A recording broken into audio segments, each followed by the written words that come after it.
Hello everyone, I'm Cassandra And I'm Mom. and this is Millennial and Mom, and in today's video we're going to be reviewing Married at First Sight Season 10 Episode 9, The L Word, and I'm actually curious to see what couples actually gonna say they're in love.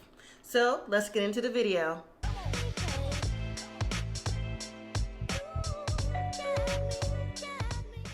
So first we're going to give a spoiler alert.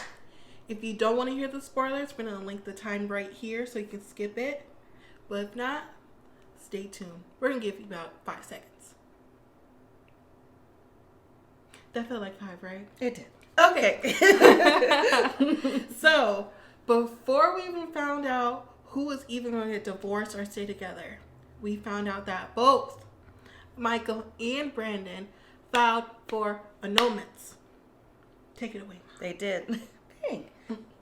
According to Reality World TV, which is the source, Brandon, who was married on August 5th with Taylor 2019, filed for annulment from Taylor. His reasons in the complaint are: it became clear that Taylor's intent had not been to establish a committed and lasting marriage, but to gain notoriety and attention. Brandon also alleges that Taylor tried to get on other reality shows before Married at First Sight. However, his filing does not identify the shows, if they were relationship shows or other genres. Also in the filing, he has discovered that Taylor has continued with her online dating profiles through the marriage as well. Can you believe that? Brandon filed for annulment or divorce on January 2nd, which is one day after the Married at First Sight began. Oh, really? Yes. So from August 5th to January 2nd, the day after, the same day as the premiere. Also, reality TV sources says Michael also filed for annulment from Meka, and this was filed February 24th. So this was just like 2 days ago. Michael claims that he was defrauded by Meka and the producers into the process of marriage, and says, noted in the annulment, Michael says he took part in the show because he was assured he was going to be matched with someone compatible with him in order to establish a committed and lasting relationship. Michael went on to say that the process in which he believed the real point of the show was not that after all. Their wedding again was August 1st, and he filed for annulment on October 1st. But the news just broke 2 days ago on the 24th of February. So that is spoiler alert. Well, with all that being said, I can't wait to find out what actually really happened on the show. So first, we're going to start with Austin and Jessica, and I feel like they're the most palatable couple on here. Yeah, I think so too. Well, we're going to see in this episode that all the couples receive notes from the relationship experts to talk about their love. Love, how they project love, how they give love, how they receive love to one another and in their past relationships. So Jessica starts to say with Austin that she doesn't know but about how he receives love, but was just going through the motions. Austin says he's been in love before, and his longest relationship was 3.5 years. But he also explained to Jessica that he didn't realize he was in love until he was a year into it. What do you think about that? Oh. Well, I think that's very nice that they're being very candid with each other, telling each other truthfully about them being in love and how they actually came to be in love, so maybe they can garner each other's perspective with a timeline of whether they do stay together or not, of when they could possibly fall in love with each other. I like that analogy. That was pretty good. Jessica has concerns about that 1 year timeline, and she's starting to remind me of another couple on there that feels there's a timeline about that. She thinks a year is a little too long to think or know you're in love with someone. So we'll have to wait and see. So the next question, they discuss love styles, and Austin says he knows Jess's love style and that she likes affirmations, so he tries to give her affirmations. Oh, he already knows that already, or did she tell him that? No, he said that he knows that already. He knows that she likes affirmations. Jen asked him, how does he receive love? So now Austin has to tell her what he does so that she notices. And he's like, well, you come home and I like to give hugs and like to cuddle. She's like, you know what? I have noticed that. You do give a lot of hugs. And, he's just kind of like looking at her like, yeah, that's what I do. And Jessica's like, well, she's never noticed that, but she's going to try to make sure she gives the hugs back. Next, we see Jessica and Austin get ready for bed, and there's this thing that Austin did that was just so like small, but yet so big. He plugged in her charger behind the bed. So she didn't have to reach behind the mattress and everything. She was like, oh, that was so nice. That he took time out to do that. That was very genuine of him. It was. And, that just goes to show the little things that Austin does. The hugs, the affection, plugging in a charger. Those are the little things that now Jessica is starting to notice that Austin does for her. So do you think they're growing as a couple? I think they're transitioning into growing as a couple. But I do think that Jess is still like... giving him a little bit of a nudge that he's not necessarily ready for, because he wants things to happen organically. And with these couples, that's part of the issue. There's a lot of us feel like they're trying to rush things along because they feel like they have to, because they know there's a timeline till decision day. And so they want to get the answers that they're looking for. And in reality, it just doesn't work like that. So next we have Katie and Derek, and they're making dinner, getting prepared to ask their own questions they got delivered. And on the note from the relationship experts for Katie and Derek, they ask, have an open and raw conversation about love. And the first thing Katie says while eating dinner is like, ew, how can we have a conversation if you've never been in love? Isn't it the same girl who was talking about she wanted to hear love from her ex-boyfriend, and her ex-boyfriend finally told him that she loved him, and she was over here conflicted? And this was just last week. Yeah, that's the same Katie. Okay. Yeah. So, Derek goes on to say, again, he's been waiting for the day to fall in love because he's not trying to be heartbroken. And he only feels that he can only be in love once. That's how he feels. I think that's kind of romantic. That he can only be in love once? Yeah, because some people feel like if you get married once, you're married one and done, like you're married forever. But in this situation, married at first sight, I don't know if it's a married forever kind of thing. Katie tells Derek that, she's too old to be in a relationship where she feels like she's going to be let down, and she's scared with him because the guy that she's dated, she's always been more vulnerable. And Derek's not as open. But again, Katie is another one like Jessica. You're trying to nudge and rush Derek. And you're not going to get him to fall for you any faster. Right. He's telling you he wants to take his time. At least he's telling you. He wants to get to know you first. She's either going to be comfortable with Derek or she's not. So. Yeah, Katie just wants things her way, hot and ready like a microwave pizza. She does. And not all, some of the couples are failing to realize they just don't work that way.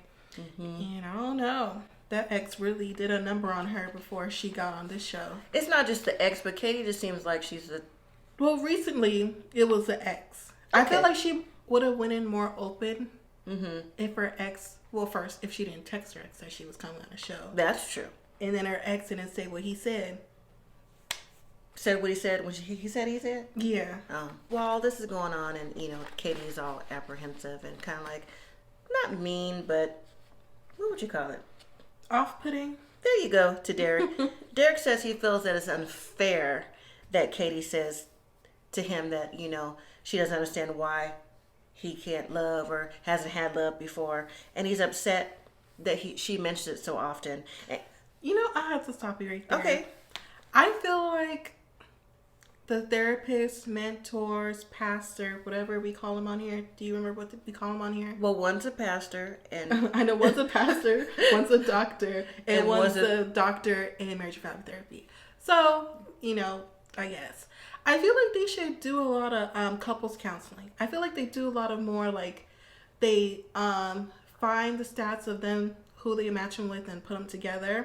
And then after that, they just kind of like let them go on their own. I feel like some of these couples need couples counseling together, not just like every now and then or on the phone session. I'm talking about like some real I see what you mean sessions, because her not understanding why he doesn't want to be in love right now or fall in love as hard as she wants him to, it's kind of like not fair, as he said. Because she's not taking the time to understand. Right. And I feel like some people don't take the time to understand because they don't have the knowledge and skills to do so because they're not taught that. So I feel like as a show, as their mentors, as especially a doctor in MFT, marriage and family therapy, this is like a skill that you know and you should do. So I feel like that's what they should do. But couples counseling, you made a really good point. Couples counseling. My minor was MFT. Your couples counseling is, on this show, normally they only get counseling or assistance when they're going through trials and tribulations. Or like a little phase. Right. So what you're saying is they need to have when they come back from the honeymoon, like they sit weekly. down. Yeah, a weekly session. That's a really good idea. That probably would help a lot of these couples on the show to transition into that particular relationship, or they know that it's not going to work and go ahead and call it a day. So next up, we have Mindy and Zach, and of course, they go meet up at a park to discuss. Every episode, isn't it? Well, he don't live at the house. True. To discuss the questions that she got at the house. Mindy tells Zach about the task she received from the experts, and their card reads, "What does it take to fall in love in the real world?" You know what Zach said? I know it was a lie. He said, "I feel like this is it." I had to look at him sideways. Love in the that real they world. haven't? Yeah. I mean, I guess it's technically the real world, but that's... No, Go Zach. ahead. No, Zach. The next question is, now that you are married, what is the decisions that you're going to grow in love in the real life? And they also ask, how are you going to achieve to learn and grow together? Oh, so those are two questions. Yeah. So they go sit down, and Zach asks Mindy, what speaks to you when it comes to these things? Mindy says thoughtfulness and caring. So then Zach says, you know what he said? He said, Mindy, what's your favorite snack? I'm like, what's that got to do with anything? I mean, I guess that's a start. For caring? So Mindy says she likes cheese sticks. So she was like, so if he came home, what would she be happy with that? Mindy was like, yeah. So Mindy asked Zach about him being intellectual because she knows he's intellectual. Is he? He talks in circles. He thinks he is.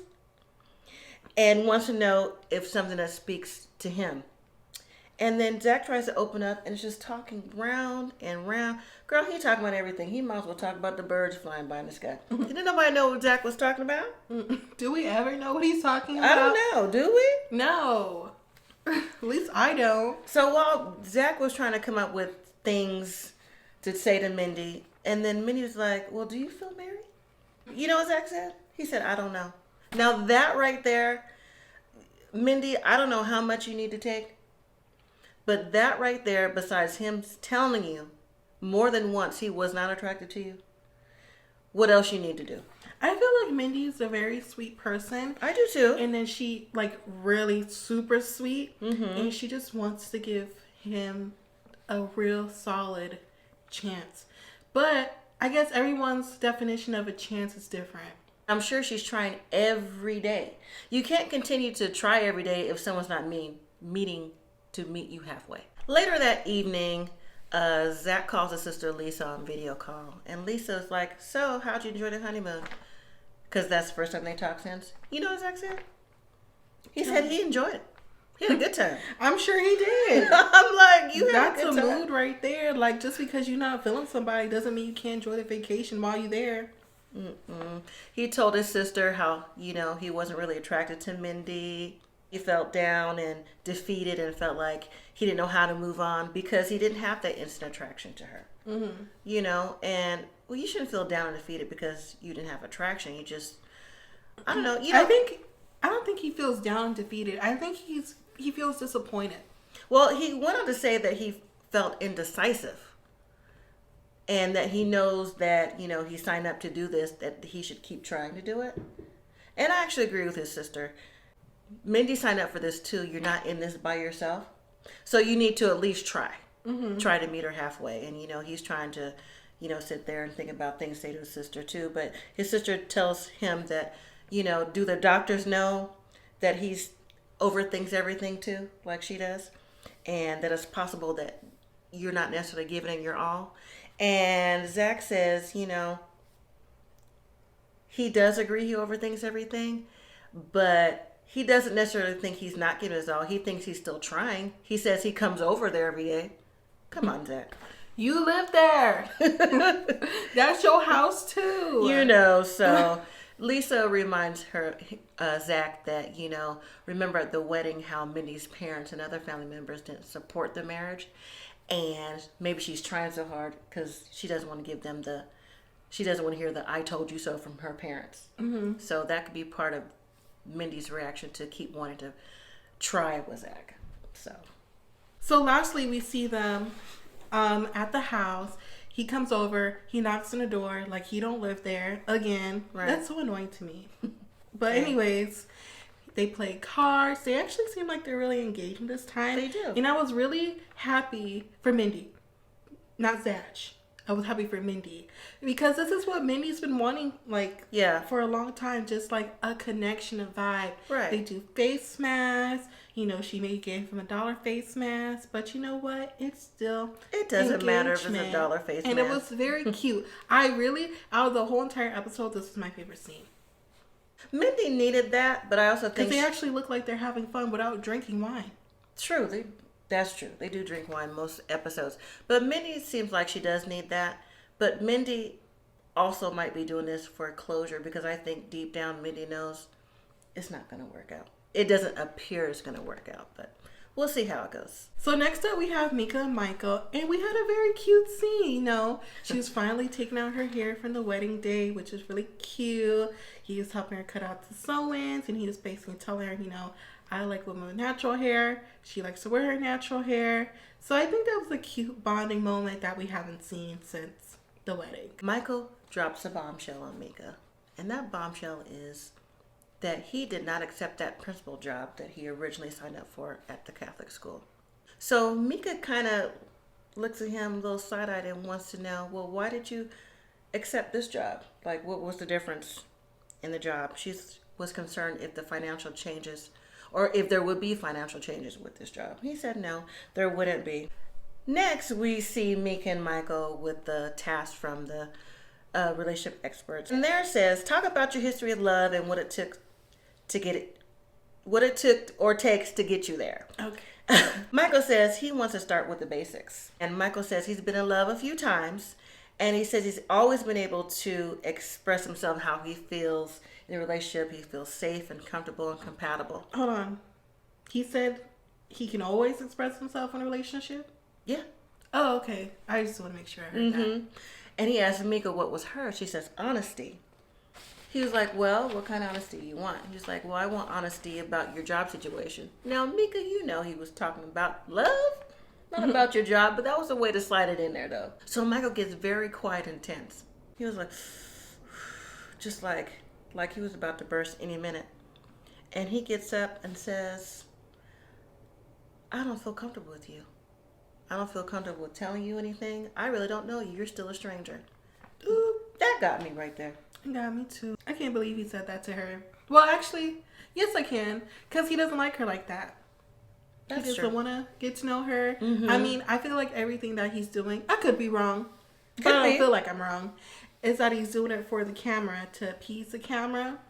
When, once again, you're on the show, you know what the show entails, you know what you signed up for. You express what's going on. You talk about what's going on like you're in a real marriage because you are in a real marriage. Right. So Meka feels that, Michael gives excuses as to why, he won't open up to her, and that, he takes the easy way out, and that Meka also feels her issues aren't addressed. Like things come bubbling up to the surface, but he finds a way to make her feel like, kind of like she's in the wrong. Like every time she mentions something, like, why is she doing that? And Michael feels that he's upset because Meka is calling him a liar. Well, I mean, if you're not being truthful, technically not telling the truth is not being truthful, which could make you be considered a liar. Now, you may not be lying, but if you're withholding information, that comes across as a liar. Mm-hmm. So, Michael, for future reference. Or, how about this? Not a liar. What? You're being deceptive. Well, Meka's things the whole thing that they're doing is a lie. It's for a show. She didn't say for a show. She said the whole thing is a lie. So the next day, we see Meka and Michael at lunch. And Michael says that he wants to start over, pretty much. And that, he apologizes for the way he acted. And, feels like they should have an open line of communication. And, go from there. And Meka's kind of like, mm-hmm. So then Michael tells Meka he generally doesn't mind having conversations. I'm like, you generally don't mind? Like, he generally doesn't mind. He just don't like having conversations with her. No, but generally means like... Just like above all. Yeah. 75%. In general, as if you were like at work. Like, I generally don't care to do this task. Not like you don't use the word generally with your spouse. Because he don't like her. Sorry. I wouldn't say like. He don't care for her. Like her. No, not even care. He don't like her. Meka says when Michael doesn't communicate, she feels abandoned and not wanting to be in the marriage and doesn't want to continue to feel that way. Michael says the communication has been off. He acknowledges that, but says some things are done out of positions of strength or positions of misunderstanding or miscommunications. I need a clarification on that one. And he also says that they're both... He says, Meka, I know you're a strong-willed, strong personality person. He goes, I am too. So that's probably the reason why we clash, and we need to find a way to meet in the middle. This is why they need to have counseling sessions. Mike also recognizes that she's trying to meet him halfway with this. So I feel like she is trying to meet him halfway. I feel like he's not trying to really meet her halfway. I feel like he's trying to give her whatever he wants to give her, and she needs to accept that. But she don't want to accept it because she realizes that this is a marriage and it's a partnership. But he's like, no, you're a stranger. So Michael says, he apologizes and wants to move forward. And Meka's like, mm-hmm. She says, mm-hmm, quite a few times in this episode. So next thing we see is Michael gives Meka a gift. And it's a nice size blue box, kind of like a size of a nice size shoebox. And inside the box is candy. A collection of candy. And he says, I looked around the house. I could see that you like snacks. And I decided to give you candy, different kinds of candy. And she's like, well, I like all kind of candy. He's like, well, I don't know if you can eat this kind of candy because of your braces. We're not going to hate on a candy gift. We can't hate on any gift because a gift is supposed to be thoughtful, given from someone's heart just because they wanted to, no matter if it was made from scratch or if it was a Benz. But my problem is, there's always a but with this one. It wasn't genuine to me. The whole conversation felt like it was manipulative to me. Mm-hmm. And he just gave her that present oh, here, because I just want to show you that I do know the stuff about you. But it was only candy. I don't know. That's not really... Well, you can't say that. You can't say that. You can't say whatever the gift is, regardless of what it is, and then at the end of your statement, it's only candy. Which one is it? Because he wasn't genuine. If he was genuine and wasn't having a manipulative conversation, then I'd be cool with it. But no. He talked around in circles about that too. Yeah, he did. He also, handed her the candy gift box. Would just handed it to her. At the end, there was she said thank you, but it was thank you. They didn't hug. They didn't reach out, hold a hand, or make eye contact. It was just oh, okay, yeah, you gave it to me, so okay. So it'll be for now. So for our last couple, we have Brandon and Taylor. And we see them on the couch having a conversation about the questions that they've received. So the question received was, how do you prefer to receive love? Taylor asked Brandon how he prefers to receive love. And Brandon says he enjoyed how things were in the beginning. I'm that's not the question. But he likes things, how to receive love. He likes it when things are caring and affectionate. But he feels things have changed since the Panama trip. Well, you changed since the Panama trip. Mm-hmm. Or maybe they both changed. Taylor says there are things that are hard to put into perspective and says it's hard to open up and she needs space. So they just go off task from the question in general. Brandon says that they feel like they hit the reset button. He also feels, after reading the card, that it would be a positive thing. I don't know. Because again, like I said, the vibe that you felt, how could it be positive? You already felt the vibe. There was always, what's the thing they say, like, you cut the tension with a knife? There was tension. You can feel the elephant in the room. I feel like he might have felt like it would have been a positive thing because that question may have, well, I'm sure it did, come from the mentors. And people believe whatever the mentors say or want us to do is going to set us on the right track. When in all actuality, no, you have to put in the work. But that's just my thoughts. You know, Taylor also told Brandon that she likes someone who's like honest and caring and genuine interest. You don't feel like that's it? I don't. Brandon says the last time he was in love was a few years ago. Brandon says he knew right away and that they hit it off and they talked all night and they spent a lot of time together, things like that. I didn't see none of that from the Panama trip to here. Anyway, so the conversation shuts down and Taylor says it's like he volunteers his time just to be there.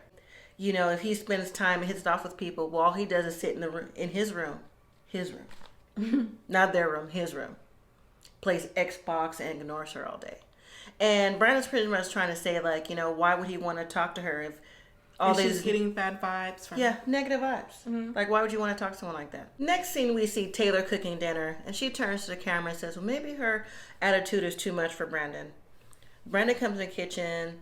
They sit down for dinner. Taylor takes a picture of her dinner. That right there sets Brandon's mood to a different level. Because Taylor looks up and says, what? And Brandon's like, oh, nothing. Never mind. I mean, it was a bomb meal that she cooked. She played it all pretty. I would take a picture of it too. They get into an argument and then Brandon gets up, takes his plate. For real. Didn't even eat. Didn't even look like he ate. I thought he was going to put the plate in the trash. Maybe he took it to his room. So later on, we see a confessional from Brandon talking about Taylor's IG post that she made. Well, he said that she said that she was single. He said she said that she was single. But from when I saw the IG Snapchat, whatever you want to call it, she just posted what she wants in a man, the qualifications. Right. And the eggplant, and then on the bottom, the shady caption that said, someone, what did it say? Someone with sanity? Something about sanity. Oh, the sanity in check. I was like, oh, girl, you shady. Right. What she said was she wanted a man that was 6'3" or taller, with no criminal record, that's sane, fine as hell, got a job, and most importantly, a sanity check. That's what she said. Who is she talking about with that? Later on, we found out that Brandon thought that it was disrespectful, like it was shots towards him. So he packed up his backpack and he left. The key on the table and everything. So we see her in the next morning in the house saying, oh, you know, I tried to call Brandon, but he's not answering me. But it was the next morning after she came back from kicking it with her friends. That was disrespectful, but that's just me. Well, what she said was that she wasn't trying to sub him or do a subliminal post. It was just her and her friends having a conversation, and she just made a post after it. And I get that. I had conversations with my friends, you know, talking about a guy or maybe someone we felt like was saying like disrespectful stuff towards us. We'll talk about it. And sometimes, usually if it's a guy, we'll make a little sub post. Yeah, we do that because we know that they're watching. Well, yeah, if you know that they're watching, I guess. That, to me, is a millennial thing. But are the friends you're talking about married that's doing this? Or are these your single friends? But it don't matter. The point is, she made the post. Right. And she felt like it wasn't towards him. But in all actuality, whether or not you did it with the malicious intent to hurt him, you hurt him because you're over here talking about what your qualifications are for a guy, yet you're over here whole married on a show. Now, Taylor, that's gonna make me like knock you down some points and put you on a Brandon level. I don't want to do that because I don't feel like you're there yet. But I can definitely see why the mentors matched you guys, because that's definitely a petty level. Very petty. We also see that the therapist Viviana gives Taylor a call and asks her questions. I feel like I'm at the debate. Did she realize that it was hurtful? Did she realize the repercussions of this? You know, I Go ahead. I understand the phone call, but I didn't really like the phone call because I felt like Viviana was kind of degrading her a little bit. She was definitely very, because I feel like she was very hard on her compared to how Pastor Cal was when they were speaking about Brandon and his actions. Well, they're two different therapists. Remember, Pastor Cal is a pastor who may have his therapy is from a pastoral, a biblical point of view, perhaps, maybe, versus a marriage family therapist who is per a diagnosis psyche level. I just felt like she was kind of going a little bit too hard on Taylor, and I felt like collectively, I was going to say cohesively, but collectively, they should have brought that same energy to Brandon, because I feel like what Brandon has done has been more disrespectful than what Taylor's done. Well, from what we see on TV. From what we see on TV, I do feel that there should have been a little bit more things told to Brandon about his behavior, whether we saw it on camera or not. You know, I can see where you're saying it seemed like it was a little bit more lenient or relaxed, but really when Brandon was like going ham, as they say, you know, he did need to have a little bit more put into his session as well. So later on, we see Taylor and Meka meet up, and they're both talking about their relationships. And Meka says it's a work in progress with Michael, and says it's been a long road, and yes, it has been a long road, but feels that things are going along much better because, you know, once they have a disagreement, they try to come back together after they have a disagreement. What's that face? I feel like he's very manipulative. He is. And it's not like they're coming back together. He just says his little apology and says how he's going to change and do better moving forward. And then yet you see not even a scene later, no telling how long that is, an hour, a day, whatever. He's doing something similar to what he said he was going to do.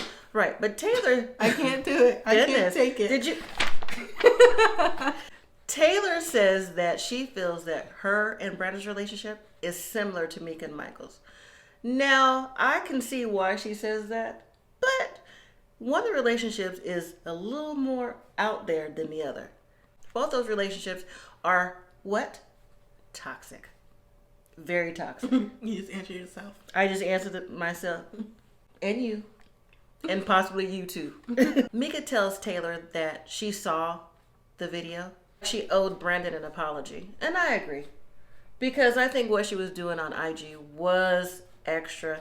It was for Brandon. It was to make him feel bad. I hate to be like Team Brandon on this one, but I do feel it was that way. But she also knows that he must see this on social media, which means he follows her. So that he would eventually see it. But if you want to make the marriage work, you know, because Taylor goes back and forth to me. Some days she feels like she want to make it work. Some days she don't care. She never pick which one she want to do. So before it's chosen for her. So later that evening, Brandon and Michael meet up. Brandon texts Michael to talk about the IG video that he sent him and to see how he feels, to discuss what was happening with Taylor. Brandon says things have definitely gone off the rails with Taylor.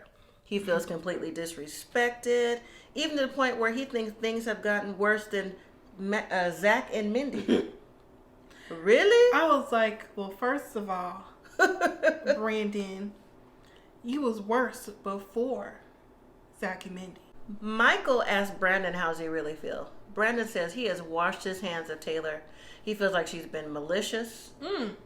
Right? That's a strong word. I feel like Brandon has his nerve. Brandon does have his nerve, and I can see why he's hurt. I can. But at the same time, you know, that honeymoon situation... He just never recovered from it. Right. To the going home from the honeymoon, to the not moving in, to the finally moving in, and being in separate rooms and not really talking. And that all took its toll. I think eventually Things may have come to the head anyways, but the things that Taylor said on IG were just as disrespectful as the honeymoon. And I think, what goes around comes around, because it did really quick. That's why Brandon is hurt. He's finally get to feel the hurt that he put out to Taylor. I think that's what he's receiving. So he feels like, that's a good analogy. I feel like, I'm washing my hands. I'm done with that, when he can't even see his own wrongs. Exactly. Just because he said he apologized doesn't mean he took the necessary steps to change his actions. And that's my problem with some of these people on here. Just because you apologize doesn't mean anything. You have to make the steps. You have to do the process, like the mentors say. But that's a whole nother video right there.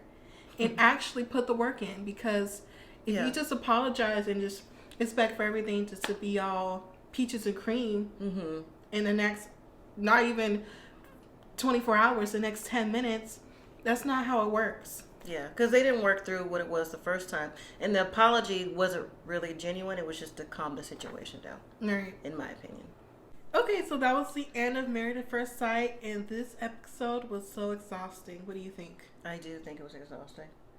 Also, please don't forget to like, comment, and subscribe. Thank you for watching our videos. And as always, live simply, be grateful.